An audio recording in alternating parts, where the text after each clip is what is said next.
Emergency यानी आपातकाल जो श्रीमती इंदिरा गांधी जी ने उनकी तानाशाही को याद दिलाता है। मैं सर्वप्रथम भारत के उन बेटे बेटियों को प्रणाम करते हुए जिन्होंने एक तानाशाह प्रधानमंत्री श्रीमती इंदिरा गांधी द्वारा भारत को एक बड़ी जेल बनाने के षड्यंत्र के खिलाफ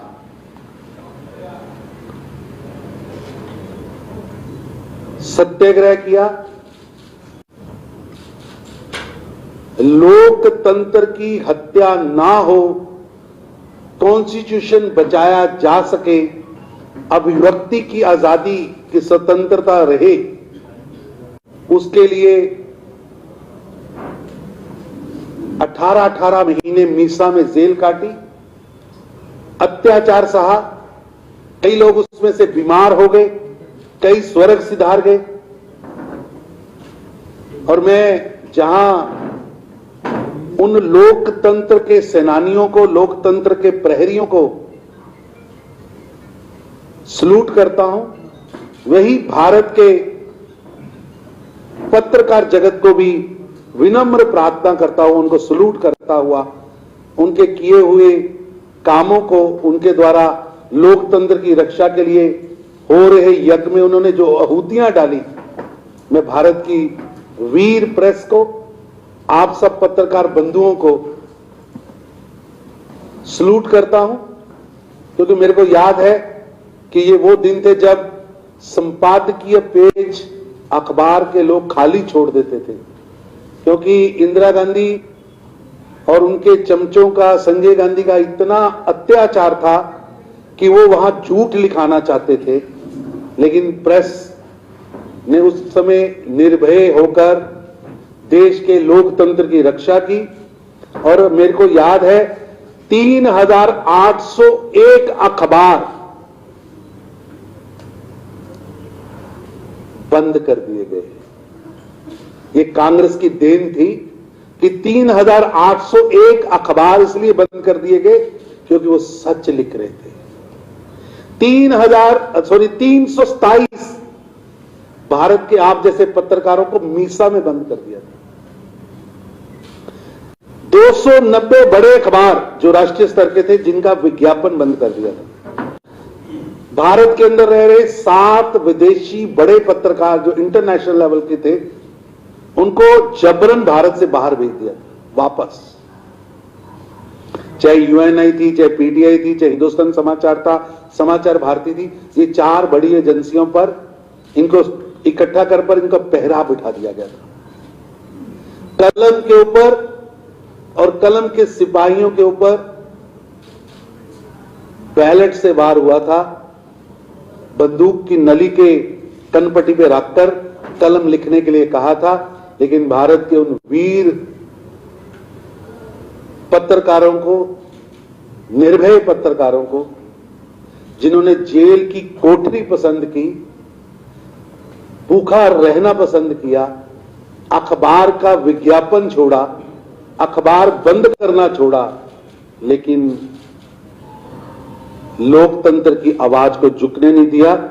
मैं उन सभी पत्रकारों को भी नमन करता हूं, भारत के उन नागरिकों को भी नमन करता हूं जिन्होंने इस स्वतंत्रता की दूसरी लड़ाई में, लोकतंत्र की रक्षा की लड़ाई में लाखों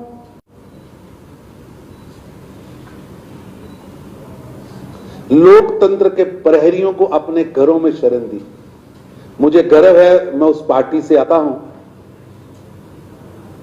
जनसंघ, भारतीय जनता पार्टी और राष्ट्रीय स्वयंसेवक संघ, जिनके लाखों नौजवान जेलों में गए। 18 महीने तो हम आज कह रहे हैं, पता नहीं वो 18 साल भी हो सकते थे। आज के हमारे प्रधानमंत्री श्री नरेंद्र मोदी जी कभी सरदार बनकर, कभी सन्यासी बनकर, कभी छुप छुप कर देश के लोकतंत्र की रक्षा कर रहे थे। इसलिए मैं आज की प्रेस को शुरू करने से पूर्व लोकतंत्र के प्रहरियों को सलूट करता हूं। मित्रों, तेलंगाना के अंदर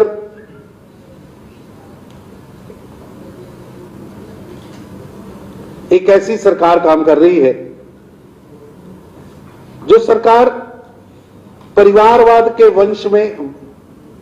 वंशवाद के दंश में इस तरह फंस चुकी है कि चाहे केसीआर साहब हैं, उनके पुत्र केटीआर साहब हैं, उनकी बेटी हैं कविता जी, भतीजे हैं हरीश राव जी, संतोष राव जी, और पता नहीं कितनी लंबी लिस्ट है।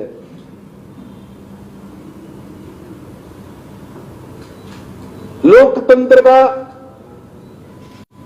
सबसे बड़ा शत्रु कोई है तो वो परिवारवाद है।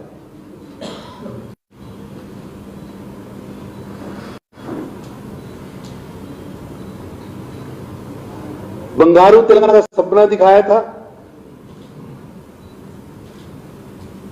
लेकिन बंगारू परिवार बनाने का सपना पूरा हो गया।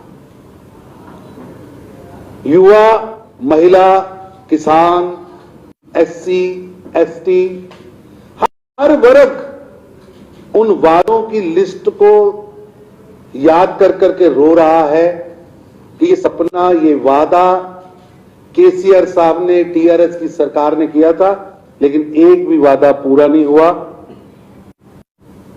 उल्टा जो लोग तेलंगाना बनाने के आंदोलन में शामिल थे, ऐसे हजारों लोग जो आज टीआरएस में भी हैं और समाज में भी हैं, वो घुटन महसूस कर रहे हैं। वो घुटन महसूस कर रहे हैं। उनको लग रहा है कि उनके आंदोलन के साथ छल हुआ है, उनके साथ धोखा हुआ है। जिन मूल्यों को आधार रखकर, जिन विषयों को सामने रखकर, बंगारू तेलंगाना के बड़े सपने को सामने रखकर वो आंदोलन शुरू हुआ था, आज उस आंदोलन के विरोधियों को, जो उस समय तेलंगाना के विरोध में थे, आज उनकी गोद में बैठकर केसीआर साहिब सरकार चला रहे हैं।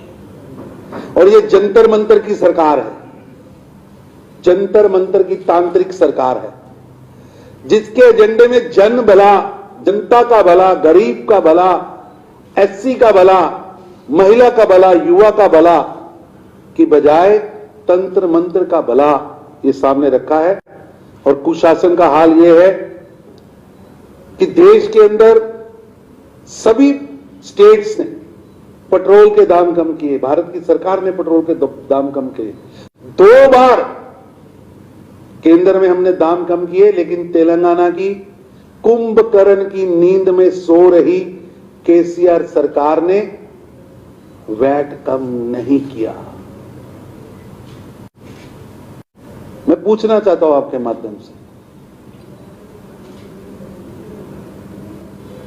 क्या तेलंगाना की जनता के पेट्रोल के दामों पर उनको कोई चिंता नहीं है? उनके मन में कोई दर्द नहीं है? देश के प्रधानमंत्री ने सामने आकर 2 बार रेट स्लैश किए, 10-10 रुपए कम किए। आपके कुंभकर्ण की नींद इतनी मजबूत है कि आपके दिमाग पर जूं भी नहीं देख रही। भ्रष्टाचार की अगर कोई परिकाष्ठा कहें तो केसीआर शासन में यहां भ्रष्टाचार की प्रकाष्ठा हो रही है। मंत्रियों का समूह, उसके ऊपर परिवार, परिवार के ऊपर एक छोटी टोली, ये लूट का गिरोह। ऐसे लग रहा है अली बाबा 40 चोर मिलकर तेलंगाना को लूट रहे हैं। बालू का खनन हो, जमीन को हथियाने के षड्यंत्र हो, अगर इसकी रैंकिंग गिनी जाए तो भारत में नंबर 1 पर चल रही है। और ये सरकार झूठे वादों की सरकार है। केसीआर साहब को याद हो ना हो, मैं याद कराता हूं कि केजी से लेकर पीजी तक केजी से लेकर पीजी तक मुफ्त शिक्षा का वादा था। केसीआर साहब, अब बाय बाय का टाइम आ गया, बाय बाय का टाइम आ गया।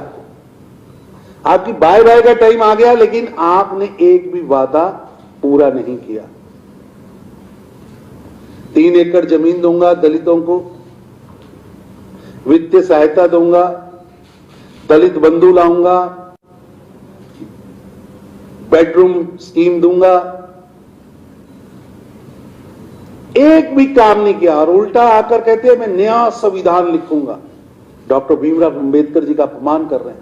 संविधान निर्माता जो हमारे शीर्ष नेतृत्व था, उसका वो अपमान कर रहे हैं। तेलंगाना के युवा, किसान, महिला, एसटी, एससी, हर वर्ग दुखी। 91% तेलंगाना के किसान कर्जदार हैं। कृषि माफी की योजना नहीं लाए, वादा किया था। नौकरी की बात थी, नौकरियां अभी तक युवाओं को मिल नहीं रही, खाली पदों के ढेर लग गए। 8 साल का शासन के अंदर तेलंगाना के आम जनता घुटन महसूस कर रही है। और मेरे पास कई लोगों के फोन आते हैं, मैं सच कह रहा हूं, लोगों के फोन आते हैं कि हम टीआरएस में है, लेकिन तेलंगाना के सपने को पूरा ना करने के कारण घुटन में है, दम घुट रहा है। दम तेलंगाना की जनता का भी घुट रहा है और टीआरएस के अंदर बैठे उन लोगों का भी घुट रहा है जिन्होंने सचमुच अपना सब कुछ निछावर करके बंगारू तेलंगाना के सपने के लिए अपना जीवन दिया था। वो लोग भी आज केसीआर के कुशासन के अंदर घुटन महसूस कर रहे हैं। लोग रोज दिन गिन रहे हैं, कितने दिन बचे, इतने दिन बचे, इतने दिन बचे। तो उन दिनों की याद कराते हुए आज हम यहां काउंटडाउन वेबसाइट लॉन्च कर रहे हैं। आज से केसीआर साहब, आपके शासन के जाने के दिनों की गिनती शुरू होती है। आपके जाने के, आपके कुशासन के, आपकी जन विरोधी नीतियों के, तेलंगाना को लूटने के, तेलंगाना के जनता की हार्डकोर के पैसे को भ्रष्टाचार के माध्यम से परिवार की पॉकेट में भरने के दिन पूरे होने वाले हैं। और आज हम उसके काउंटडाउन को स्टार्ट करते हैं। आज से 529 दिन बाद, आज से 529 डेज बाद, ये हमने एक कैलकुलेशन चालू की है। 529 दिन बाद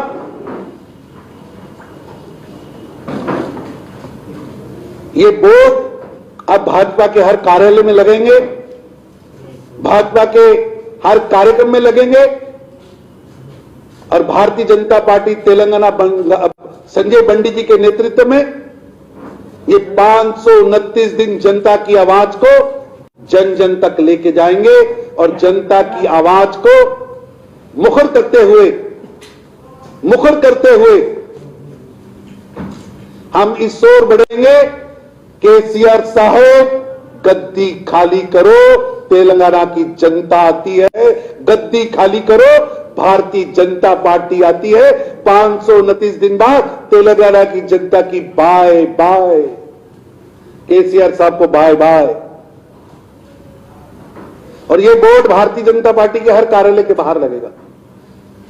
और 529वें दिन हम हर दिन 529 दिन केसीआर साहब को याद कराएंगे उनके कुशासन के बारे में। और भारतीय जनता पार्टी जनता की भावनाओं को सामने रखते हुए 529 दिन एक एक गांव में संजय बंडी जी के नेतृत्व में प्रजा संग्राम यात्रा जाएगी, जन आंदोलन होंगे। भाजपा का एक एक कार्यकर्ता, चाहे वो बूथ का इंचार्ज है, चाहे प्रदेश का अध्यक्ष है, इस काउंटडाउन में इस सरकार की कुनीतियों का पर्दाफाश करेगा।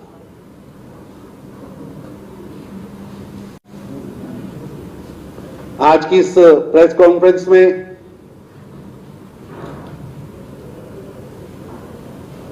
मैं कुछ घोषणाएं भी करने वाला हूं।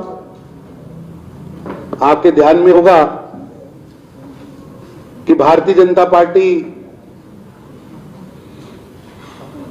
की सबसे पावरफुल जो कमेटी है, भारतीय जनता पार्टी की राष्ट्रीय कार्य समिति, उसकी बैठक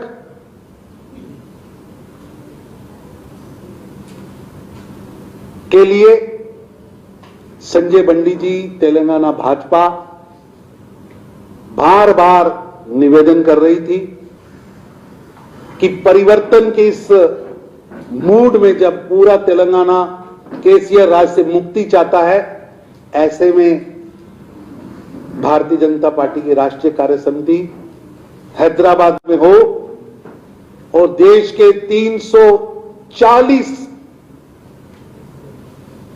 बड़े बड़े नेता यहां पर आए और इस कुंभ के अंदर मंथन हो और आगे की रणनीति और देश को मजबूत करने की सोच यहां पर हो। इस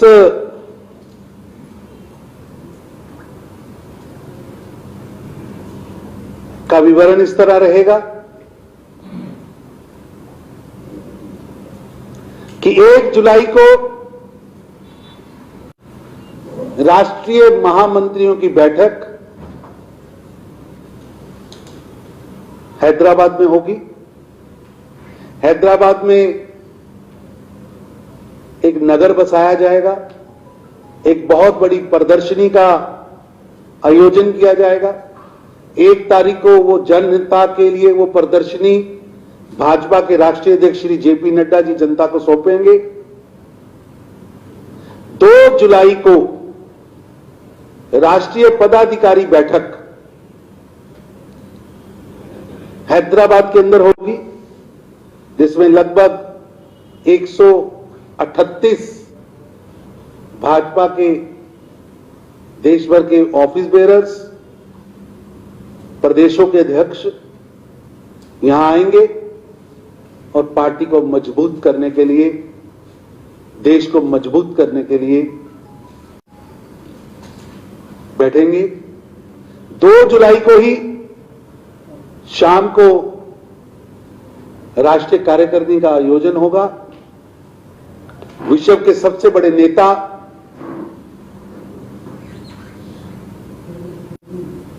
गरीबों के मसीहा, भारत के प्रधानमंत्री, भारत के प्रधान सेवक श्री नरेंद्र मोदी जी इस राष्ट्रीय कार्य समिति में मार्गदर्शन हेतु उपस्थित रहेंगे। माननीय राष्ट्रीय अध्यक्ष जी श्री जेपी नड्डा जी 1 जुलाई को हैदराबाद आएंगे और राष्ट्रीय अध्यक्ष जी की अध्यक्षता में सारी बैठकें होंगी और इन बैठकों के अंदर जो 3 जुलाई तक चलेंगी, इन बैठकों के अंदर पार्टी का शीर्ष नेतृत्व,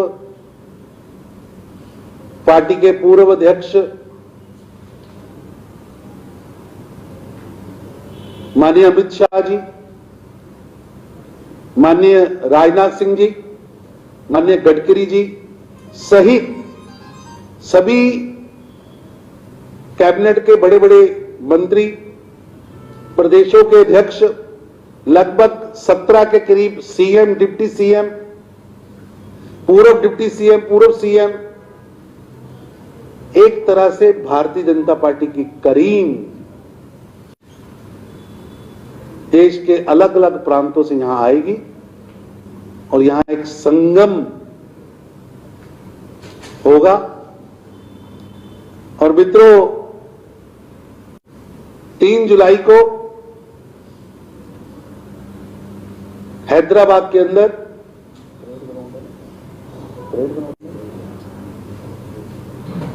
हैदराबाद के अंदर परेड ग्राउंड में एक विशाल जनसभा का आयोजन होगा। मैं हैदराबाद भाजपा को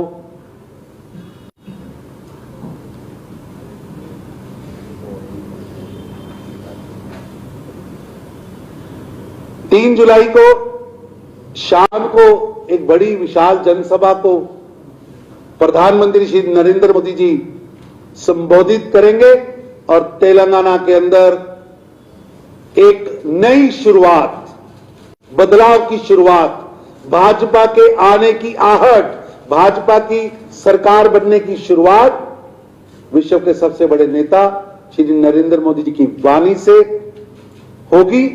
और उनको सुनने के लिए संजय बंडी जी के नेतृत्व में भारतीय जनता पार्टी तेलंगाना ने एक बहुत बड़ी योजना बनाई है।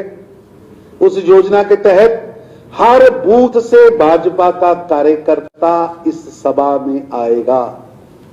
इस जनसभा से तेलंगाना के हर छोटे से छोटे गांव के बूथ से भाजपा के कार्यकर्ताओं की टोली प्रधानमंत्री श्री नरेंद्र मोदी जी को सुनने के लिए आएगी। और प्रधानमंत्री श्री नरेंद्र मोदी जी के आह्वान पर तेलंगाना में एक बड़ा परिवर्तन आए, उसके लिए वो ये 3 जुलाई की विशाल जनसभा एक टर्निंग पॉइंट होगी। मित्रों, इतना बड़ा आयोजन हो रहा है। इस आयोजन को करने के लिए संजय बंडी जी के नेतृत्व में अलग अलग कमेटियां बनाई गई हैं। इन कमेटियों में, क्योंकि लंबी लिस्ट है, आपको बाद में हमारे प्रदेश अध्यक्ष जी यहां भेज देंगे। रजिस्ट्रेशन विभाग बनाया गया है।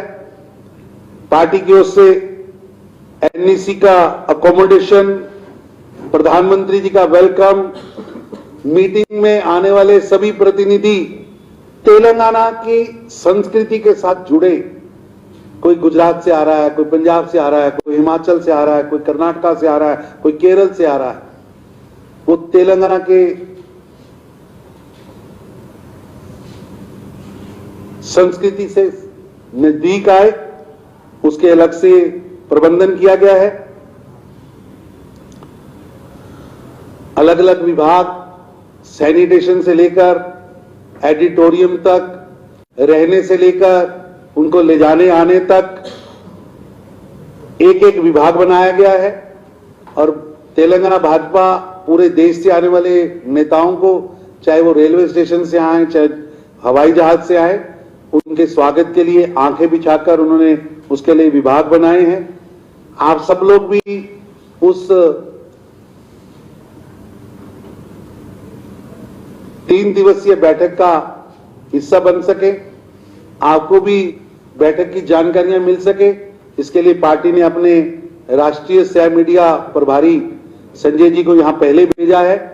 यहां पूरा मीडिया विभाग वहां खड़ा किया जाएगा, जो आपको बैठक की जानकारियां समय समय पर, प्रस्तावों की जानकारियां देता रहेगा।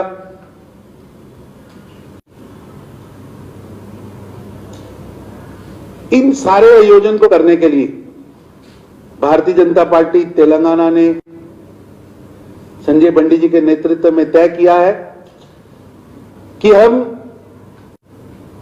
हर बूथ से, जो हमारे बूथ के 20 कार्यकर्ता, 25 कार्यकर्ता टोली है हमारी बूथ की, बूथ के अंदर बैठा भाजपा का छोटे से छोटा कार्यकर्ता इस आयोजन से जुड़े, इस महाकुंभ का हिस्सा बने। उसके लिए हर बूथ से कार्यकर्ता की टोली प्रधानमंत्री जी के समक्ष आएगी भी, और हर बूथ से इस कार्यक्रम को सफल करने के लिए कार्यकर्ता, सारे कार्यकर्ता मिलकर 1000 रुपया प्रति बूथ, 1000 रुपया प्रति बूथ, 20 रुपए, 30 रुपए, 10 रुपए सभी बूथ की समिति वाले आपस में डालकर इस महायज्ञ को करने के लिए अपनी आहुति हर बूथ से भेजेंगे। उसके लिए भी टीम बनाई गई है। लगभग 35,000 बूथ हैं। हर बूथ से 1000 रुपया कार्यकर्ता आपस में डालकर इस आयोजन को करने के लिए भेज रहे हैं। हर बूथ से कार्यकर्ताओं की टोली इस कार्यक्रम में आ रही है। तेलंगाना के लिए एक बहुत बड़ा, तेलंगाना की धरती पर एक बहुत बड़ा आयोजन हो रहा है, ऐतिहासिक आयोजन हो रहा है। और ये ना केवल तेलंगाना, दक्षिण भारत की राजनीति में एक बहुत बड़ा पड़ाव होने वाला है। मैंने अपना विषय रखा, इस विषय के ऊपर आपने कुछ पूछना है तो मैं बताने के लिए तैयार। ऐसा है कि पॉलिटिकल रेजोल्यूशन होंगे, देश की वर्तमान स्थिति पर रेजोल्यूशन होंगे। देश को मजबूत करने के लिए जो प्रधानमंत्री श्री नरेंद्र मोदी जी का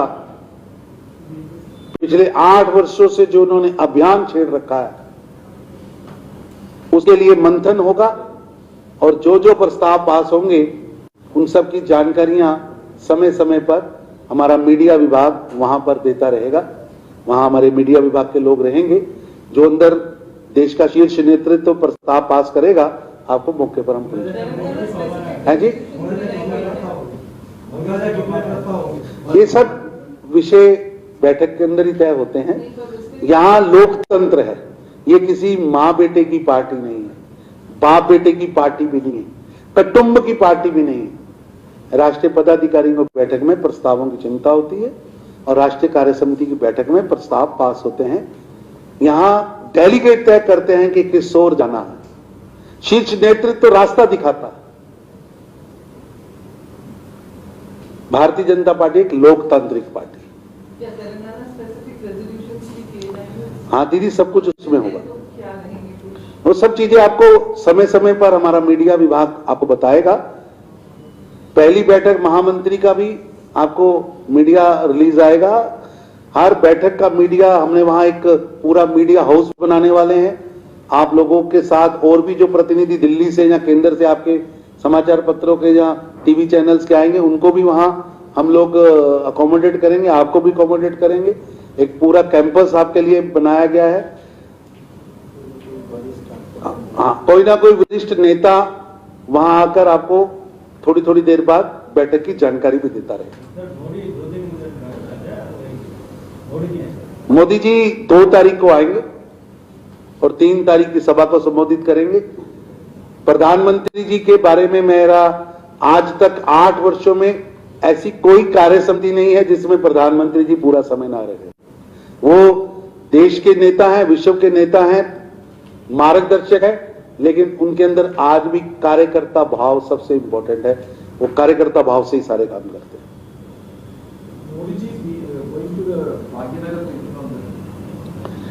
सारे विषय आपको समय समय पर बताएंगे। सरकार कहते हैं हमने तो यहाँ पर बहुत अच्छा किया है, क्या बोले तो प्रधानमंत्री इधर आ रहे हैं कि तेलंगाना के साथ हमेशा उपेक्षा की जा रही है, तेलंगाना को कुछ देते नहीं है, सिर्फ वादे करके। ऐसा कि आज कुछ विषय और है, लेकिन मैं आपसे निवेदन करूंगा, मैं फिर 3 दिन बाद आने वाला हूं। मैं अध्यक्ष जी को निवेदन करूंगा, हमने प्रदेश को क्या क्या दिया है उसका अकाउंट्स लेकर आऊंगा। लेकिन मेरा आपसे निवेदन है, वैसे वो आप उसको अलग रखेंगे तो ठीक रहेगा, मेरी की इस पीसी को मैं संजय बंडी जी की ओर से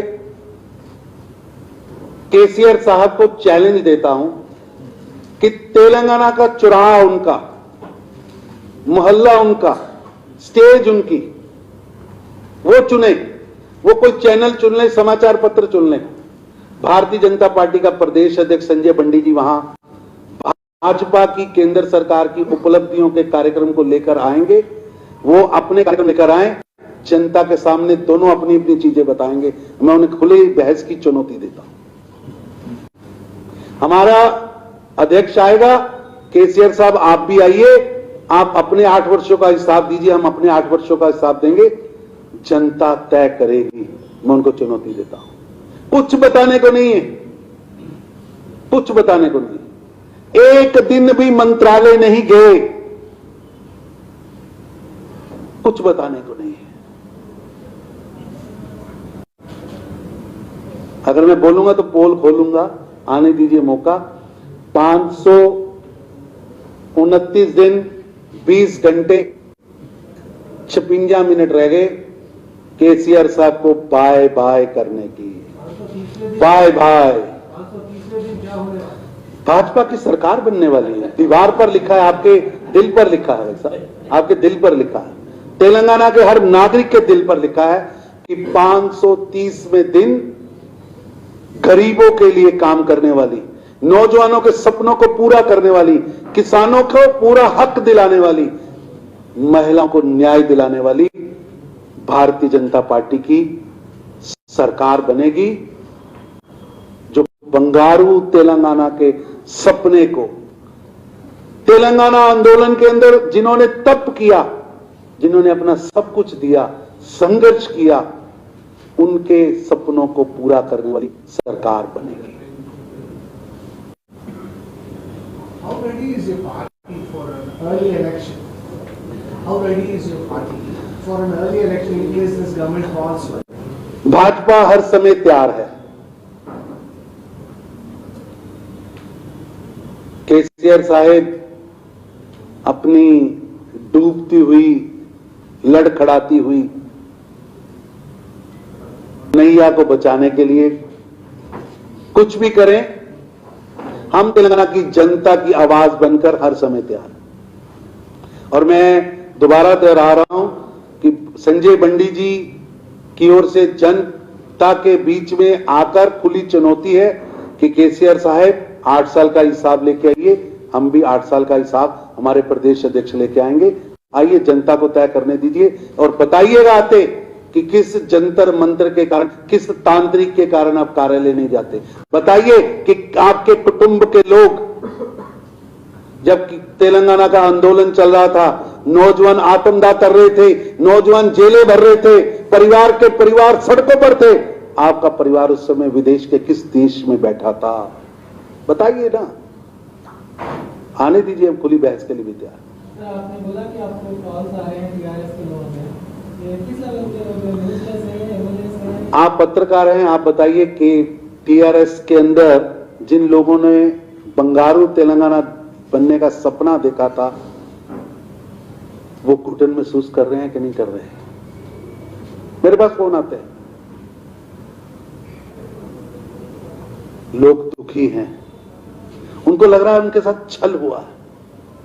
छल छल होता है ना, दिखाया कुछ, किया कुछ, काला जादू, टिच किया गया।